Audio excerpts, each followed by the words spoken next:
Welcome to Dallas talkies. ఈ వీడియోలో మనం గోపీచంద్కి శౌర్యం, శంఖం లాంటి మంచి విజయవంతమైన చిత్రాలని అందించిన శివ దర్శకత్వంలో సూర్య ద్విపాత్రాభినయంలో నటించిన కంగువ చిత్రం గురించి మాట్లాడుకుందాం. కథ విషయానికి వస్తే ప్రస్తుత కాలమానంలో సూర్య పోలీసులే పట్టుకోలేని బడా క్రిమినల్స్ ని పట్టుకుని పోలీసులకు పట్టిస్తూ ఉంటాడు. అలా ఒక సందర్భంలో ఒక చిన్నపిల్లాడు పరిచయం అవుతాడు. అక్కడి నుంచి దర్శకుడు మనల్ని 11వ శతాబ్దంలోకి తీసుకువెళతాడు. ఆ టైం లైన్ లో మళ్ళీ సూర్యకి ఆ పిల్లాడికి మధ్య ఇంకొక కథ ఉంటుంది. ఆ 2 టైమ్ లైన్స్ ని ప్యారలల్ గా చూపిస్తూ కథనాన్ని నడిపించాడు దర్శకుడు. ఈ 2 స్టోరీ లైన్స్ కి ఉన్న సంబంధం ఏమిటి, చివరికి ఏం జరిగింది అని తెలుసుకోవటమే మిగిలిన సినిమా. కథ, కథనం, మాటలు ఏవి కూడా ఇంప్రెసివ్ గా అనిపించలేదు. సినిమాటోగ్రఫీ, ఫైట్ సీక్వెన్సెస్ అన్ని కూడా నిరుత్సాహపరిచాయి. దేవిశ్రీ ప్రసాద్ అందించిన పాటలు, నేపథ్య సంగీతం కూడా నిరుత్సాహపరిచాయి. 11వ శతాబ్దం నాటి కథని ఇంట్రడ్యూస్ చేసిన విధానం ఇంప్రెసివ్ గా లేకపోవడం వలన సగటు ప్రేక్షకుడు కన్ఫ్యూజ్ అవుతాడు. ఆ కాలం నాటి ప్రజల వేషధారణ కూడా చాలా వికృతంగా అనిపిస్తుంది.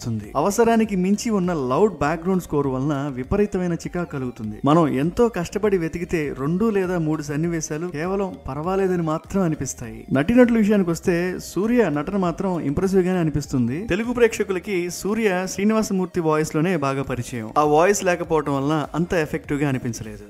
బాబీ డియోల్ క్యారెక్టర్ కూడా అంత ఇంప్రెసివ్ గా అనిపించలేదు.